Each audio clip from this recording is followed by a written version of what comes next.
Pain heals. Chicks dig scars. Glory lasts forever.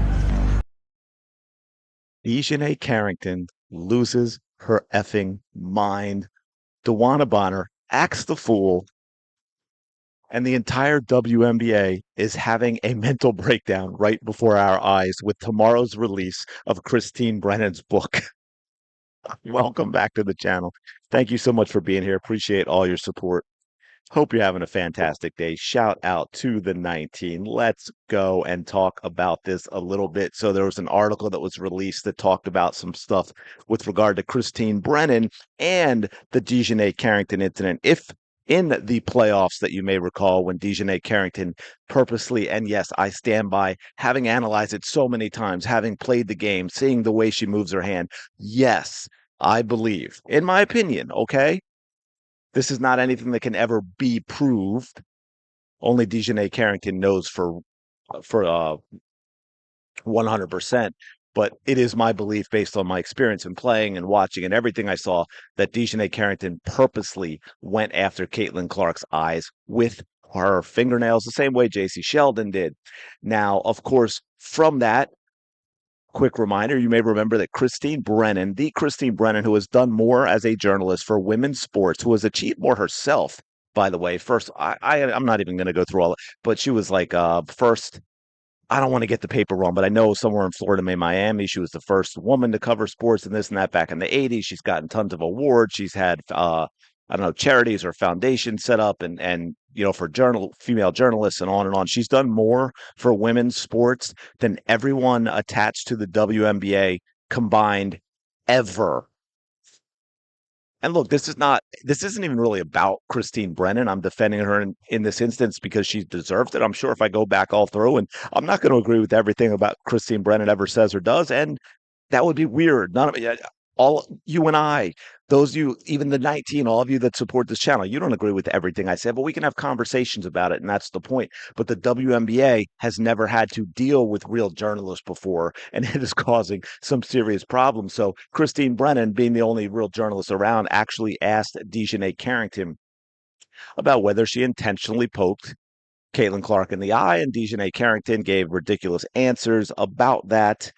And we have stuff like this that kickstart off. You're gonna love this. I have something to show you from Dijonai Carrington herself, which is absolutely wild. It'll be interesting to see where that goes. So bear with me here. But it says most WNBA players have zero idea what real media exposure is. A WNBA official said they don't know what real coverage is. They have been shielded at college. And then they come to the WNBA not knowing what real questions are. Frankly, our players just don't get it. That is 100% true. And here's the thing, they haven't had to get it coming to the WNBA either, which is why you get this type of stuff in reaction to Christine Brennan. Because as you remember, I will show you. Well, I will show you in a minute the reaction to this from the league, from a simple question from a reporter. Any of you that are fans of other of the major sports understand that this is the most basic of journalism. It is a simple question that anybody with any common sense at all would expect a journalist would ask of a player who did what Dijonai Carrington did. That is just a flat out truth. But players in the WNBA have never had to deal with this. The eyeballs brought to the league by Caitlin Clark, the exposure brought to the league by Caitlin Clark, and getting people like Christine Brennan to ask real questions, and people paying attention to how the players are acting, paying attention to what the players are saying, paying attention to how they are playing and what they're doing on the court and off is completely different for these players. They've never had to experience it. They've never faced any consequences for what they do. And so you have, as somebody says here, she's not wrong. They want to be compared to other professional sports leagues. So congratulations. Here you go. There are always going to be pros and cons with more media exposure, 100%. And that's the thing. Anybody to think that something like this doesn't happen daily in the NFL or Major League Baseball or the NHL or the NBA or what have you is just not paying attention. And there was more to this story. We've got an excerpt from the book, which I'll get to in a minute. I think this is the same thing. Yeah. This is, remember this? This is Players Union. The Players Union is making absolute fools of themselves in what they're saying with regard to the CBA. We call on USA Today Network. This was after Christine Brennan asked those questions. The Christine Brennan. It's like these players, they're so cocooned in their bubble. They're so devoid of any consequences or any attention. They have no idea who Christine Brennan is. Well, I tell you, ladies, Christine Brennan, as I said before, has done more for women's sports than any of you ever have and ever will combined. I hate that whole put a little respect on her name or his name or whatever, but in this case, it is 100% accurate. The players need to put a little respect on who Christine Brennan is. So I want to get into a little more about this. As you can see here, the behind the scenes story of a WNBA controversy should have never been a controversy. It was the reaction from Dijonai Carrington and the reaction from the WNBA Players Union that made it a controversy. Caitlin Clark, Dijonai Carrington, and a journalist question. Now, I went through some of this stuff. I want to go down to some stuff we haven't necessarily talked about. This is the long statement from the WNBA, which we will get to. Um, I like how USA Today responded. I will say that they stood behind Christine Brennan. Journalists ask questions and seek truth at USA Today. Our mission is to report in an unbiased manner. We reject the notion that the interview perpetuated any narrative other than to get the player's perspective directly. Christine Brennan is well regarded as an advocate for women and athletes, but first and foremost, she's a journalist. So there was fallout after the fact. Apparently, Dijonai Carrington was yapping at Christine Brennan. Dijonai Carrington made this even worse. And this is also a great example of Nalyssa Smith has ruined her basketball career because she made the biggest mistake in the world, and that is who you choose as a partner. And choosing Dijonai Carrington has absolutely wrecked Nalyssa Smith's professional basketball career. Absolutely huge mistake. Most toxic thing Nalyssa Smith could have ever done. She is still involved, as far as I know, to this day with a woman who says she's not into women. But that's a story for another day. So, and here's a great point that I love that Christine Brennan said, and I give props to her about this. I would ask any male athlete what I asked Carrington. So why wouldn't I ask a female athlete these questions? I posted the video of my questions and Carrington's answers on social media. It received millions of views. By covering the story seriously, I was giving the WNBA the respect it deserved, just like the NFL or the Olympics. I was doing my job 100%. The only thing I would say is that the WNBA does not deserve this respect because they haven't earned it, as you can see by their reaction to it. The WNBA, and this is the problem with a lot of people who scream equality and stuff like this and women's sports and the pay and all that. They don't actually want equality. They don't actually want equal treatment. They want special treatment. The WNBA players want to be able to make insane amounts of money that they don't earn because the league isn't big enough to support it, but they don't want everything else that comes with that. Because I promise you, the NFL, the players, the men that make all that money, and I'm not saying that I'm not saying that they deserve these things because they make the money or that they should make more or what have you. I'm just saying what they go through with reporters and stories and everything, far, far different from what the WNBA has ever gone through. And then, Caitlin Clark, too, tried to diffuse it. She was asked about it from Clutch Point's Matthew Byrne. And Clark laughed. I remember the shit. It wasn't intentional by any means. You just watched the play. It wasn't intentional. Now, this is one of those things where in this instance, it's like, I get what Caitlin's saying, but then when I look at the totality of everything that's gone on since she's been in the league, and I know some of you get what I'm saying here. I'm like, she's too nice. I get there are certain things you don't want to speak out on, but overall, I think she's too nice. And so much of this just reminds me way too much of she's the abused spouse, always making excuses for the abuser. And at some point, you got to say enough's enough because first of all, you're being dismissive of a lot of people who know what they're talking about, who say it was intentional and they did watch the play. But yeah, that's another story too. But yeah, but again, in that instance, I get it. You say, oh, she's trying to diffuse it, and that makes sense. But apparently, here we go. A couple of minutes after Carrington's interview session was over, I think this was a last practice session before the second game of the playoffs. This is Christine Brennan saying, I was standing near the other reporters at the side of the court when her teammate DeWanna Bonner walked toward me. You disrespected my teammate, she said. This is because Christine Brennan dared to ask that question. I put out my hand and tried to introduce myself, but Bonner did not want to shake it. You attacked my teammate. I motioned to my phone in my hand. Can I tell you what I said? She's probably had the video, right? I was happy to show her the video I'd just taken of Carrington's answers to my questions. I again tried to introduce myself since Bonner and I had never met, but Bonner wanted no part of that. You attacked my teammate. I tried to introduce myself once more. I asked her a question to give her a chance to respond to a controversy. You disrespected my teammate, Bonner said, again, walking away. This is crazy. Yo, women, why DeWanna Bonner ever went to Indiana, I will never understand. But the more I learn about her, the less respect I have for her. And I, at this point, couldn't care less that she's been in the league for 15 years because she seems to act no different than everyone else in the league and or no different than a 22-year-old. But then she went in and talked about how she gave Stephanie White a heads up on how the players acted about it and so forth. We didn't get anything about Stephanie White other than she said thanks for the heads up. 5 hours later, a WNBA official called me into my hotel room. The official told that the Sun PR people had told Carrington that she should not have gone to a teammate to confront a credentialed reporter, but rather should have come to the PR people who could have handled the situation. The WNBA official brought up the questions to Carrington. I have a simple test about whether questions are appropriate or not. They should not be vulgar, rude, or inappropriate. Your questions were not vulgar, rude, or inappropriate. Your questions were fine.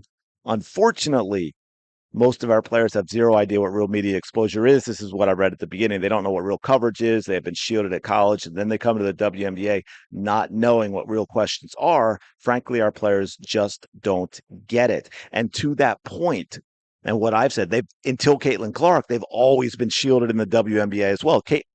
Dijonai Carrington's what, 20? How old is she? 27? I mean, she's not a rook, folks. She's a grown woman, years removed from a top institution that I'm not sure. Well, she got in because of connections, right? That's the other thing. Don't let Dijonai Carrington fool you with her act.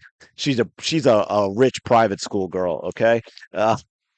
And then it continued. Carrington made problems the next day, yelling at Christine Brennan and yelling about at I think it was here it says Scott Agnes and beat writer Chloe Peterson in an empty area who were talking about the fever, and she's saying, "Why are you talking?" Crap about Nalyssa. She made an issue of that, lying about what they were saying. Because again, Christine Brennan has witnesses, folks. Okay. Dijonai Carrington doesn't have any, talking about how she's saying bad things about Nalyssa Smith. And then, of course, Dijonai Carrington went and talked to Nalyssa Smith. And then Nalyssa Smith confronted Christine Brennan and made a problem as well. It's absolutely wild that this had it. Right here comes Smith strode toward me. Do you have something to say to me? She asked. I'm always happy to talk to you. I replied. She scoffed and walked away. Within minutes, back under the stands in a dark hallway, WNBA Communications Director Sam Tager was standing with Agnes and me. Smith walked by us looking at me. What did you say? What did you say? I told her that no one, Agnes Peterson or I, said anything negative about her. You are lying. Nalyssa, you are letting this piece of garbage, Dijonai Carrington, ruin your life. I'm just saying. So, yeah, anyway, it goes on and on. I wanted to point out a couple other things real quick. This is after this dropped yesterday. This is Dijonai Carrington. I did a screenshot because she has me blocked. Defamation of character. As you can see, I said, girl who falsely accused a man of attempted kidnapping on a live stream, ladies and gentlemen. Reason 1,948,593. No one ever watched this trash league. And that, of course, is actually getting a lot of likes. That is more than the likes are more than half of the tiny number of followers I have. Lots of views. And people are not thrilled with this. There's a huge flaw in her thesis. One must actually have character if it is to be defamed. Yeah, and I think this is it? Oh yeah, this is another one. Love. Now remember, Indiana Fever fans were investigated based on a lie. It never even happened. But let's say it did. Let's say people were yelling inappropriate words. This 1.4K likes, folks. But sure, WNBA, keep investigating made up hurtful words from the Indiana Fever fan base. Defending Dijonai on the internet is not enough. I need a you-know-what. Absolutely wild stuff. Rhodes weighed in. WTF. Brandon, no way.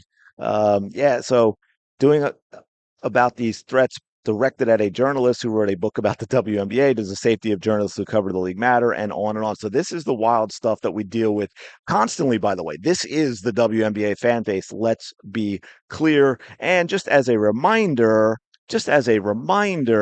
This is the lady who said Christine Brennan is defaming her, even though Christine Brennan has witnesses. I don't know, honestly, I don't know why white people think they can get away with trying to just like scare black people by The chick saying that with her fake blonde hair. saying, oh, I'm going to call the police. Like, okay, and we did nothing wrong, so that's fine. Go ahead and call the police. Oh, by the way, the Uber driver's not white. Here he is, ladies and gentlemen, live and in the flesh for you to see. He tried to kidnap us and take us. Look, oh, now he's going to talk to our next Uber driver. He tried to kidnap us. Dijonai, you sure that you want a defamation suit? By the way, if it is defamation, by all means, sue Christine Brennan. But here's why Dijonai Carrington will never do that. One, she has no case. I mean, that's one. I mean, there might be a lawyer happy to take it if that lawyer is billing by the hour, but they're not going to take it for just a piece of the action. And two, there's discovery. If Dijonai Carrington files a lawsuit, Christine Brennan's lawyers are going to be able to get to a lot of things that Dijonai Carrington probably doesn't want out there. I'm sure this will come up, and maybe this Uber driver will also be able to get into the libel, defamation, slander, all of those things, because, hey, here it is. Here's the video of you accusing him of attempted kidnapping. And then, of course, I did a video a while back on this, and this was after Christine Brennan asked those questions. This is the Players Union, right? This week was dedicated to celebrating and amplifying Asia, Caitlin, Dijonai, and Nafisa for their hard work and truly exceptional performances all season long. We were not going to distract from their successes, nor would we dim the glow of the spotlight that centered them, the Caitlin spotlight. They have earned that focus and celebration, but we will take this moment now to stand up for them and the rest of our members, every single one of them. And that is, I went through, that's a statement they put online that is somewhere, right? That is this. Because we call BS to unprofessional members of the media like Christine Brennan. You are not fooling anyone. That so-called interview in the name of journalism was a blatant attempt to bait a professional athlete into participating in a narrative that is false and designed to fuel phobic, all that stuff, vitriol on social media. Y'all might want to stay off social media, by the way, and I'll get to that in a minute. You cannot hide behind your tenure. You mean her successes and everything she's done for women's sports that you will never, ever be able to do or even want to do? That is absolutely clear as well. And of course, so it goes on and on. We call on USA Today to Network to review its principles of ethical conduct for newsrooms and address I lost my place. Where is it? What we believe, is a violation of several core principles, including seeking and reporting the truth. USA Today Sports should explain why a reporter with clear bias and ulterior motives was assigned to cover the league. We also urge the league to review its policies and take measures to prevent such issues, protecting the integrity of the game and its players. So there you go. For those of you so desperate to want to grow this league that have come in as Caitlin Clark fans, I ask why. And I'm going to finish with this because every once in a while I get why do you even pay attention or comment on the WNBA if you hate it so much and blah, blah. I don't in this way. I love basketball. I would love to see a women's league succeed. I have followed women's sports for a long time. I've talked about how much I love the College World Series. My favorite in terms of women's sports and that gets my most time and following that I know the most about as well would be women's soccer. You don't have any of this in women's soccer. Therefore, I mean, not every sport has issues, right? They're all just made up of a bunch of individuals and some of them do dumb things. We see that, I think, in the NFL a lot. But so what I want is to see women's basketball succeed. And so what I'm hating on, really a dislike or I have a problem with, is the actions by so many in the media and the players themselves that are destroying the chance for women's basketball to take that next step thanks to Caitlin Clark. It's not about hating on women's basketball. No, it's about the fact that I want women's basketball to succeed. And people and players like Dijonai Carrington are the ones preventing it, are the ones tearing it down. The players union with this nonsense, tearing it down, the way they talk about the CBA, tearing it down. And enough is enough. There needs to be a clean slate. All these things, all these people need to be wiped. And when I say wiped out, I'm talking about what, not, figuratively as in out of the WNBA, not literally wiped out, get away from the league, bring in the new players who are better, bring in the new players who are more skilled, bring in the new players that have more media savvy, bring in the new players that want to play basketball and not use basketball for their little club and all of that nonsense, which is what we see all of the time. But anyway, let me know your thoughts on all the comments in the comments below. I really appreciate you checking this out. I know it got crazy long. Smash the like button, subscribe to the channel, go have the day you deserve, and I will talk to you later.